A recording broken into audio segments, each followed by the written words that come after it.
सुंदर साथ जी प्रकरण कीर्तन ग्रंथ 108 चौपाई नंबर 8 तक हमने कल किया। मैं आया हूँ अब्बल आखर आवेगा खुदाए काजी होए के बैठसी करसी सबों का जाए करसी सबों का जाए। अब हम आज 9 से प्रारंभ करते हैं। साल 9 से 90 मास न हुए रसूल को जब रूहल्ला मिसल गाजू मोमिन उतरे तब मोमिन उतरे तब साल 9 से 90 मास 9। बोलो श्री प्राणनाथ प्यारे की जय, सदगुरु महाराज की जय। परमादरण सुंदर साथ जी कीर्तन ग्रंथ में सर्वदेशी चर्चा होने के नाते और 14 ग्रंथ का भूमिका है इस ग्रंथ में, इसीलिए महामति प्राणनाथ जी इस प्रकरण में ब्रह्म सृष्टि परमधाम से आने के विषय में एड्रेस और टाइम टेबल बता रहे हैं कि सतत द्वापर कली और एक एक युग में अवतार धारण करते हैं और प्रत्येक कलयुग में और बुद्ध अवतार कल के अवतार आते हैं जो वैकुंठ से आते हैं। लेकिन ये 28वां कलयुग में जो है बुद्ध अवतार कल के अवतार ये ब्रह्मांड से बाहर से आने वाले हैं और ब्रह्म सृष्टि को ब्रह्मा विष्णु महेश को भी उद्धार करने वाले ऐसी शक्ति आ रही है। ये सब बहुत से वक्ताओं ने रखा था। तो प्यारे सुंदर साथ जी परमधाम से ब्रह्मात्माएं ब्रज में आई और रास अनुभव करके फिर वापस गए और उसके बाद श्री कृष्ण लीला पूरी हो जाती है। तो श्री कृष्ण यह धाम छोड़ करके जब वैकुंठ को जाएंगे उसके बाद 3660 वर्ष बाद में मोहम्मद को आगमन होता है। अरब में मोहम्मद का आगमन होता है 3660 3660 तो मोहम्मद जाने का 1000 साल बाद में सदगुरु महाराज का आगमन होता है।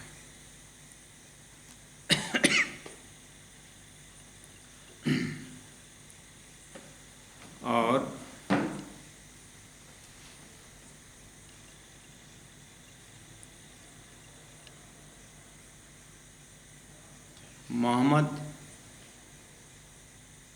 मोहम्मद जाने के बाद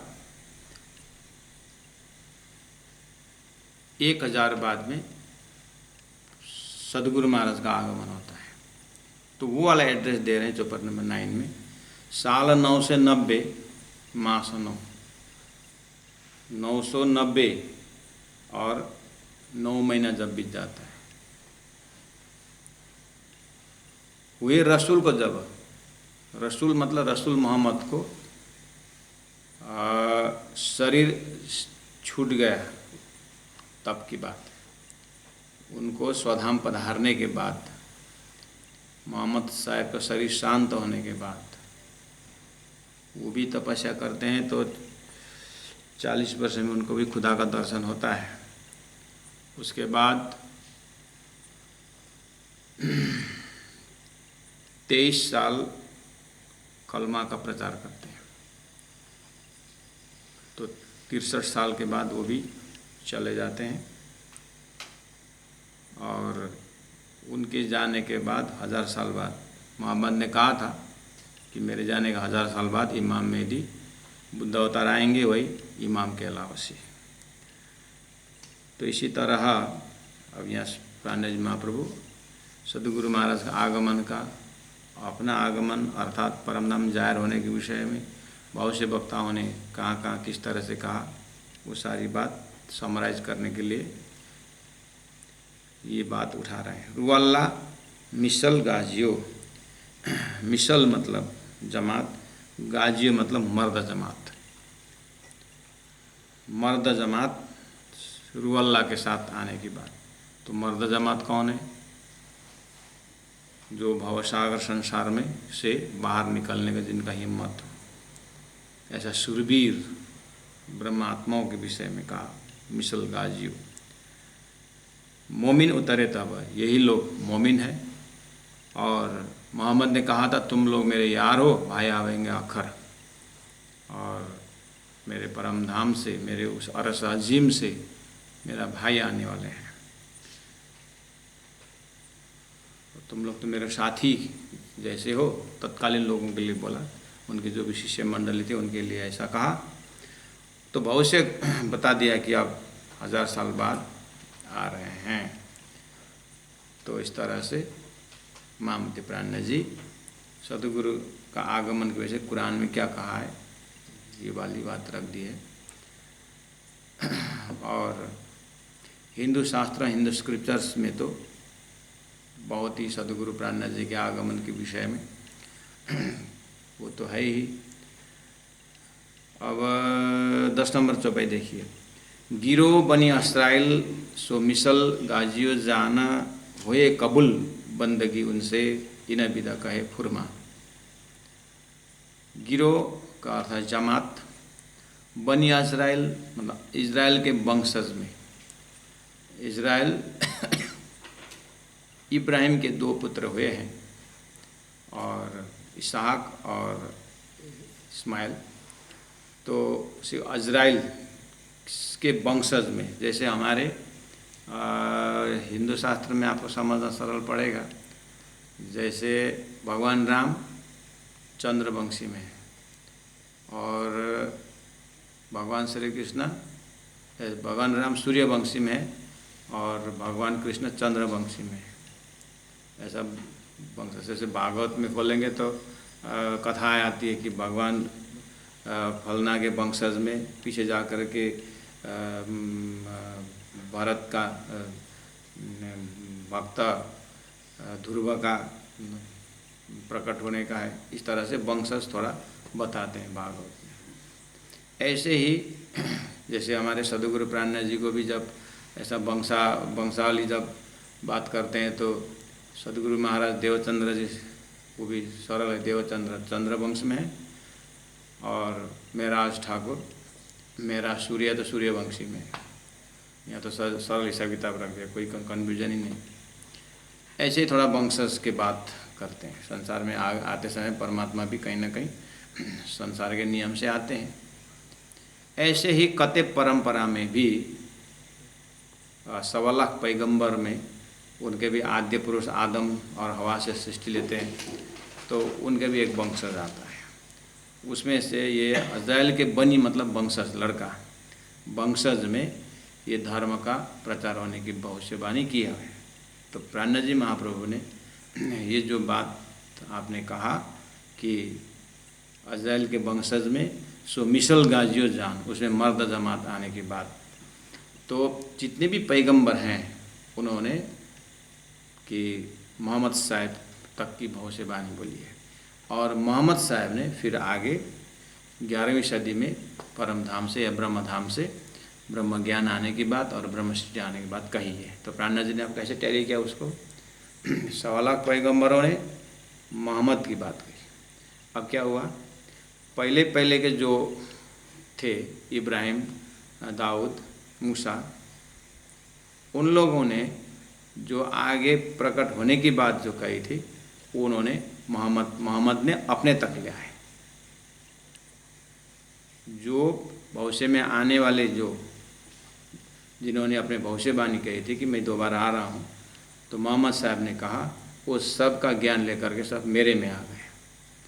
अब क्या बोलते हैं, तो अभी मैं यहाँ हूँ लेकिन 1000 साल बाद खुदा आएंगे उसे मैं भी रहूँगा।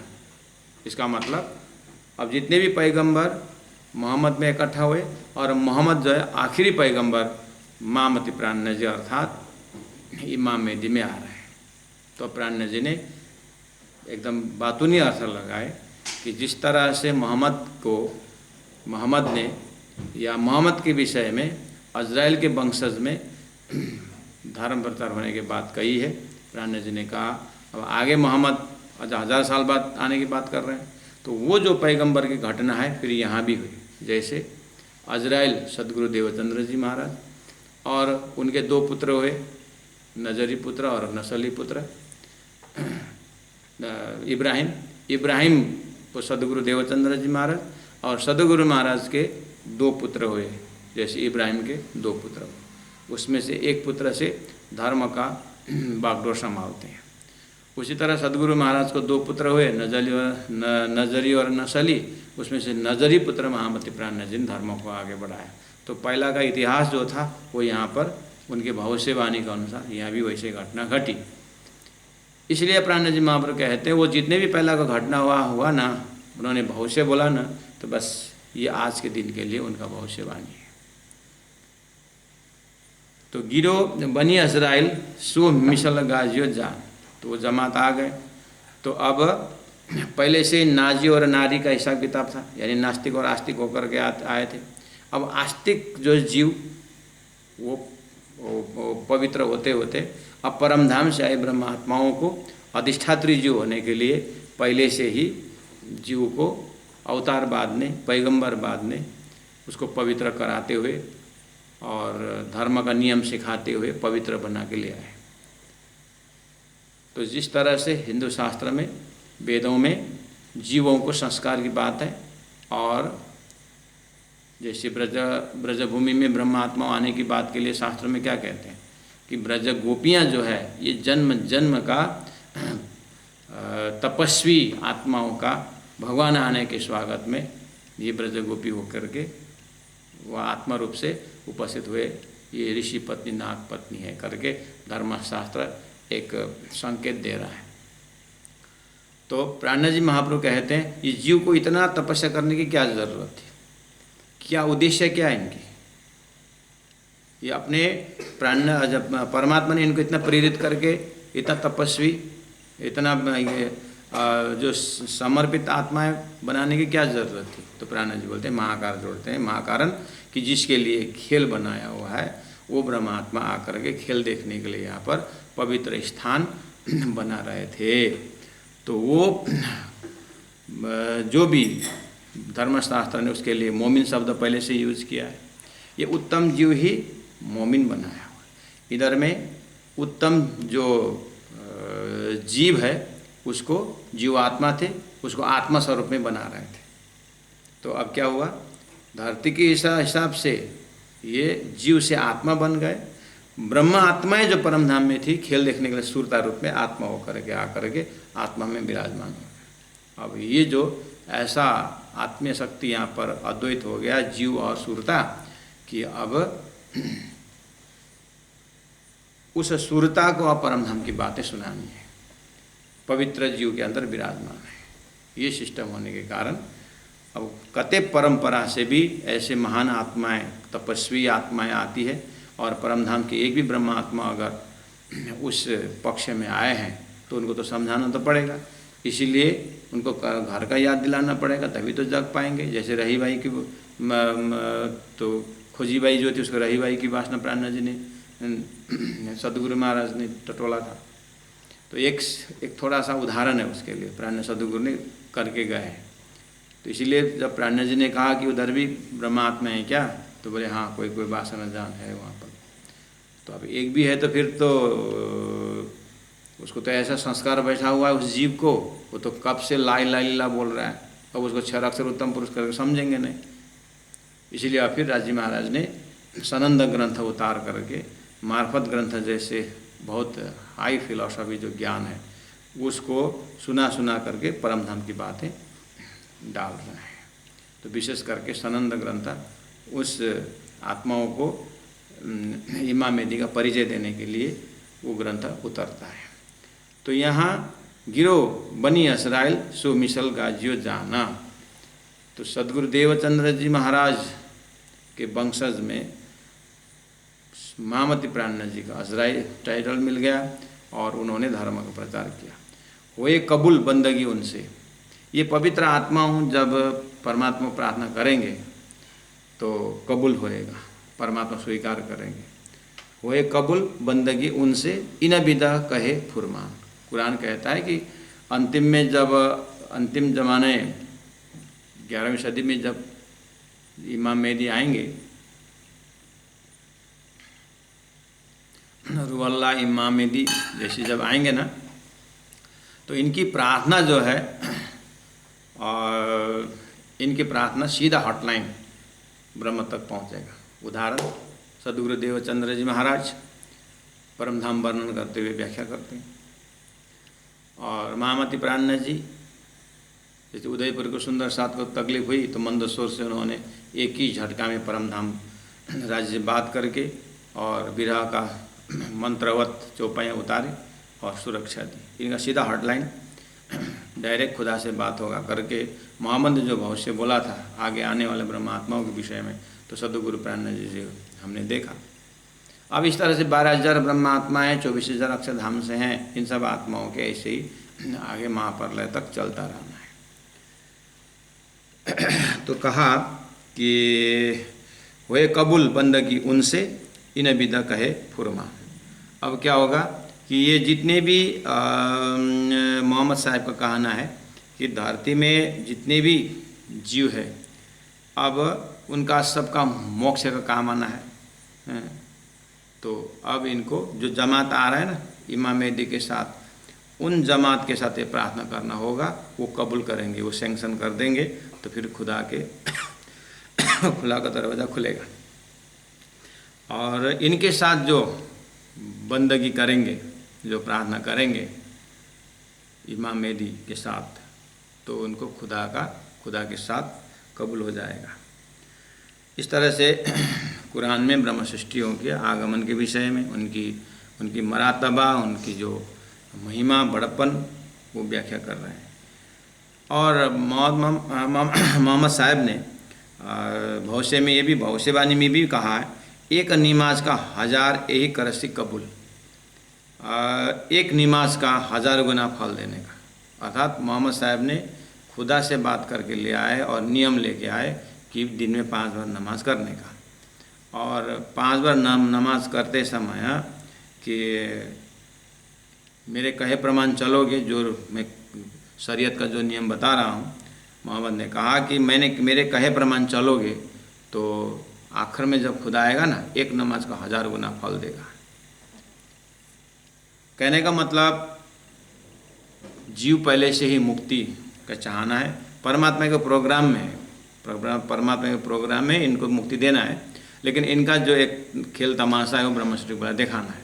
तो ब्रह्म सृष्टि उनका खेल देख करके और खुश हो करके फिर इनको बख्शिश के रूप में परम धाम विस्ता इनको मिल जाएगा। तो ये सिस्टम है। तो कैसे इनको मुक्ति देंगे,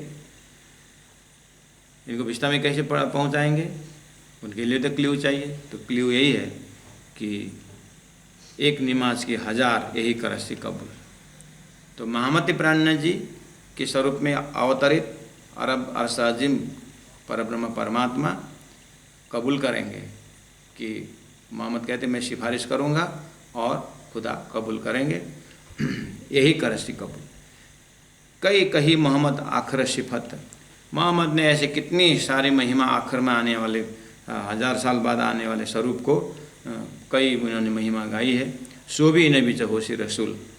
तो उतना कहने के बाद क्या कहा कि सो भी मतलब जो आ रहे हैं उनके साथ जो है इन बीचा होशी रसूल। मोहम्मद ने खुद बोला कि उस समय मैं भी रहूँगा, उस खुदा के साथ, उस खुदा स्वरूप इमाम मेहदी के साथ मैं भी रहूँगा। तो प्राणनाथ जी महाप्रभु इसीलिए अपने आप में संपूर्ण पैगंबरों का जो सिद्धांत है अपने अंदर लेते हैं, और जितने भी वेद कतेब का वेदों का जितने भी मंत्र का अवतरण है सब अपने अंदर रखेंगे। उसके बाद धीरे धीरे करके परिचय देते जाएंगे। तो आप उनके जीवन में देखिए, वितक से हरिद्वार में शास्त्रार्थ होता है, वहाँ पर आरती उतारी जाएगी, ये कहाँ से आया शक्ति। तो प्राणनाथ जी कहते हैं यही थोड़ा कुछ हम ज्ञान से भी परिचय दिया उन्होंने, शक्ति से भी परिचय दिया, और राजा को जगा करके बाद में औरंगजेब पर टक्कर लेने के लिए 17 साल को भी जगाया। हर प्रकार से महामती प्राणनाथ जी अपने ज़माने के पूर्ण स्वरूप में परिचित होते जा रहे हैं। इसीलिए यही गिरो रब्बानी, धनी ने कहा कि यही गिरो रब्बानी। ये रब्ब मतलब परमात्मा, रब्बानी गिरोह मतलब परमात्मा का जमात। कौन है वो? परब्रह्म परमात्मा का जमात ब्रह्म सृष्टि। रूहे बीच दरगाह, दरगाह मतलब धाम, बहुत बड़ा भवन। वो क्या हो सकता है? रंग महल। रंग महल के बीच में रूहें हैं और वहाँ से ये खेल में आएंगे और कई हजारों सिफतें इनकी, ये ब्रह्मा आत्माओं के विषय में हजारों महिमा गाई है वेद शास्त्र उपनिषद में, तो कतेब में, तो साहिब की कई हजारों बातें करी साहिब की सूरत से। जाहिर मोहम्मद कई हजारों सिफतें इनकी, माहे बुजरक रूह अल्लाह, माहे जो आने वाले जो ब्रह्मा आत्माएँ हैं, मोमिन है, उनमें से बुजरक मतलब श्रेष्ठ है रूह अल्लाह, अर्थात उस अरस अजीम में स्थापित परब्रह्म परमात्मा खुदा का अल्लाहदीनी शक्ति जो श्यामा जी महारानी, वही यहाँ पर रूह मतलब आत्मा, अल्लाह मतलब परमात्मा, परमात्मा के आत्मा स्वरूप आनंद स्वरूप श्यामा जी महारानी को संकेत कर रहे हैं कि वो उनकी बहुत महिमा है, कई हजारों सिफतें इनकी, उनमें से माहे मतलब उन 12,000 में से श्यामा जी स्वरूप होकर के सुंदरबाई जो है रूह अल्लाह बुजरक को श्रेष्ठ रहेगी। जाहिर मोहम्मद पुकार है, इस तरह से मोहम्मद साहिब कुरान में प्रत्यक्ष ही इस सारी चीज़ को बताया गया है। और जाहिर मोहम्मद पुकारा ही प्रत्यक्ष फुरमान ले आया मैं, जो मैंने फुरमान जो खुदा ने फुरमाया हुआ, खुदा का संदेश लेकर के जो मैं आया हूँ, और कई हजारों बातें करी। जाहिर मोहम्मद पुकारा ही फुरमान ले आया मैं, कई हजारों बातें करी साहिब की सूरत से। मोहम्मद साहिब ने हजारों बातें करी खुदा के साथ, तो हजारों बातें में मोहम्मद साहब कहते कि 90,000 हरफ मैंने सुना खुदा के मुख से। तो कई हजारों बातें करी साहिब की सूरत से, परमात्मा के स्वरूप से। कई रद्द बदल करी साहिब सो,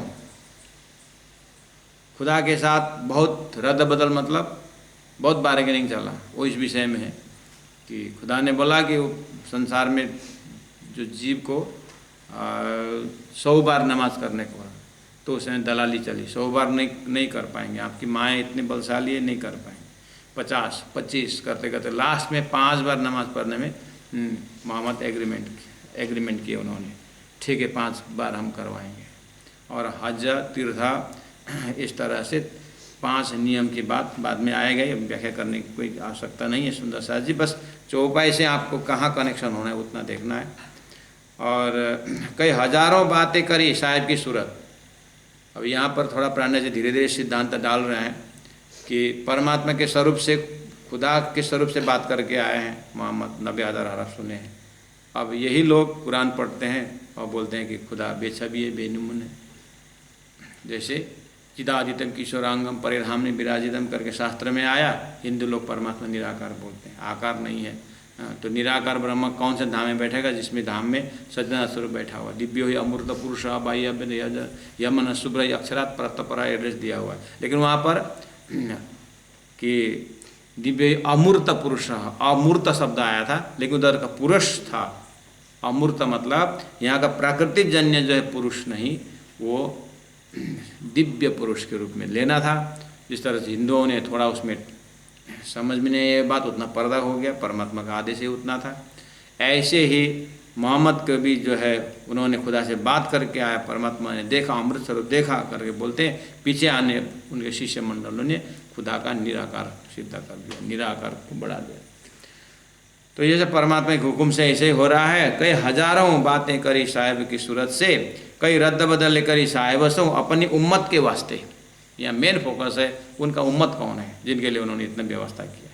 तो उनके ज़माने में, मोहम्मद के ज़माने में 73 फिरके हुए हैं। मोहम्मद के ज़माने में उसने उन्होंने कहा कि 73 फिरके में से जो 72 फिरके नास्तिक रहेंगे, बस एक जो है वो नाजी रहेंगे, बाकी सब नारी रहेंगे। तो वो एक जमात कौन है, प्राणाजी का प्रश्न ये। उनके ज़माने में बाकी सब नास्तिक, एक ही जमात जो है उसको नाजी फिरका जो कहा है। तो प्राण जी कहते हैं बस वो उत्तम जीव की बात कर रहे हैं, वही नाजी फिरका में परम धाम की सूरता प्रवेश होने की बात है। अब जो हिदायत जो उपदेश दिया गया है उनके हिसाब से, क्योंकि उनके वो बिना तारतम्य का ज्ञान है, तो बिना तारतम्य ज्ञान में उन्होंने क्या कहा कि उत्तम जो मोमिन है, ये खुदा ने जो मोमिन शब्द दिया था उनके चरण में उन्होंने मोमिन का सूरता आ रहा है, उनके लिए संकेत किया था। मोहम्मद ने मोमिन क्या देखा कि अपने ज़माने के जो अच्छे जो संस्कारी जो जीव है उनको उन्होंने मोमिन कहा। तो कहा कि अब इनको ही खुदा उपदेश करेगा। तो प्राणा जी बोलते हैं इन्होंने ठीक ही कहा। तो उनके जो ज़माने में जो तैयार होकर के जो जीव बैठे हुए हैं चैतन्य स्वरूप, बस इन्हीं में से परम धर्म से ब्रह्मात्माएँ 1000 साल में आना है। तो इनडायरेक्टली क्या हुआ, मोहम्मद साहब दिव्य परम धाम से आने वाले ब्रह्मात्माओं के लिए ये भविष्यवाणी है, ऐसा प्राण जी ने अर्थ लगाया। तो कई रद्द बदल करी साहब सो अपनी उम्मत के वास्ते, कई विदा कलाम कई लिखे, कई या विदा कलाम कई लिखे। कुरान में ऐसे कितने आयत लिखे हुए हैं, सो पढ़े न माने, जो सो पढ़े न माने। लोग पढ़ते हैं कुरान लेकिन मानते नहीं हैं। क्या पढ़ते हैं कि वो मोहम्मद के अमृत स्वरूप मिला, किशोर स्वरूप बात करे किया है। अब कुरान पढ़ने वाले हम जाके पूछे ब्रह्मा का नाम क्या, ब्रह्मा का क्या मानते हैं, बेछबी बेनीमुन, इस तरह से उनका स्वरूप नहीं है, उनका नमूना ही नहीं है, इस तरह से बोलते हैं। तो प्राणा जी बोलते हैं ऐसे कैसे हो सकता है, कई रद्द बदल करी साहब सो, तो कैसे वो निराकार हो सकता है। या विदत कलाम कई लिखे, सो पढ़े न माने, कोई पढ़ते नहीं मानते। यूँ लिखा है कई विदा पर समझे ना बेसहुर, इस तरह से बहुत कुछ लिखा हुआ है लेकिन ये बेसहुर होने के कारण। बेसहुर मतलब सहूर का अर्थ होता है कॉम्पिटिटिव स्टडी, और कंपैरिजन करना नहीं आता। कैसे कंपैरिजन करें, वहाँ पर तारतम्य नहीं था, इसीलिए इनसे लमसम में इन्होंने भजन करने लगे। इनको सृष्टि के विषय में मालूम नहीं पड़ा। इसका मतलब कुरान को समझे नहीं, और समझेंगे भी क्यों, कुरान उनके लिए आए नहीं। ब्रह्मात्मा होने के नाते कहते ये तो मेरे लिए आया है, इसलिए मुझे समझ में आ गई कि मोहम्मद साहब क्या बोल रहे थे। तो यूँ कई लिखा है कई विदा पर समझे ना बेसहुर, बेसहुर होने के कारण, सौर न होने के इन्होंने समझा नहीं।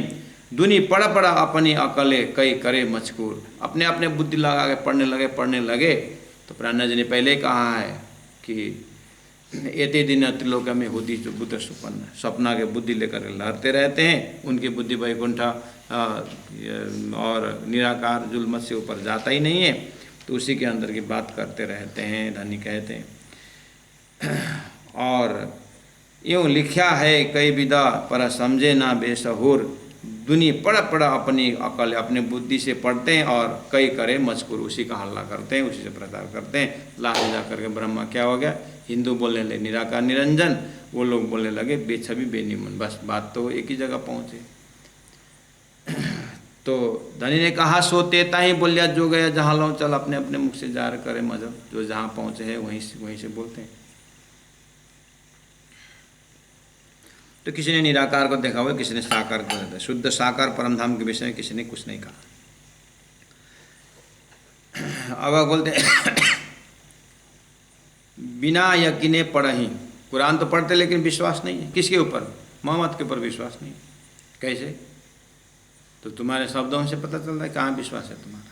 मोहम्मद ने जो खुदा को देख किया तुमको विश्वास ही नहीं, तो कैसे अविश्वास से कुरान पढ़ने से अर्थ नहीं खुलेगा। बिना यकीने पढ़ाई अपनी अकल करे बयान, अपनी बुद्धि से बयान करते हो। सुनाए दुनिया को, उसके बाद स्वयं अपना अर्थ लगाया, सुनाए दुनिया को पूरा क्या कर दिया, कई किए बेईमान। तुम लोग बेईमान ने बेईमान में खड़ा कर दिया। कैसे बेईमान, खुदा को नहीं मानने वाला और खुदा को निराकार मानने वाला बेईमान तुम लोगों ने निकाल दिया। इस तरह से प्राणा जी धीरे धीरे करके डांटना प्रारंभ किए हैं। अब तुम कुरान तुम्हारे लिए कि हमारे लिए है, अब पता लगा मोहम्मद किसके लिए है, तुम्हारे लिए है कि हमारे लिए है। इस तरह से प्राणा जी तत्कालीन समय में टक्कर ले रहे हैं और हम चौपाई का आनंद ले रहे हैं, और धीरे धीरे अपने हृदय में, ठीक है प्राणा जी ने आपने बात रखी, उन्होंने हाथ से ऊपर किया, प्राणा जी स्वीकार किया, मजहरनामा लिखे, वसीयतनामा लिखी अपने जगह में। बस अब ये वाणी का इतना चिंतन से प्रकरण से हमारे हृदय में जो है किसी के पीछे दुर्भाव न रहे। बस प्राणनाथ जी के इस सिद्धांत से हमारे न कुरान प्रति हमारा अश्रद्धा है और न मोहम्मद के प्रति अश्रद्धा है, न पैगंबरों के प्रति, न ऋषियों के प्रति। आखिर सब संदेश वाहक है। मुझे क्या करना है कि मुझे उन्होंने जो भविष्यवाणी दिया था वहाँ पर शामिल होकर के अक्षरातीत भक्ति में डूबना है, बस। कुल मिलाकर ये इतना ही है। इस तरह से हम समझें तो अच्छा रहेगा। बोलो श्री प्राणनाथ प्यारे की जय। विनायक ने पढ़ही, विनायक ने पढ़ही, अपनी अक्ले करे बयान, अपनी अक्ले करे बयान। सो सुनाए सुनाए दुनी को, कई किए बेईमान, कई किए बेईमान। बोलो श्री प्राणनाथ प्यारे की जय। तीनों धाम की जय। गुरु जी 108 मंगलदास जी महाराज की जय। प्रणाम।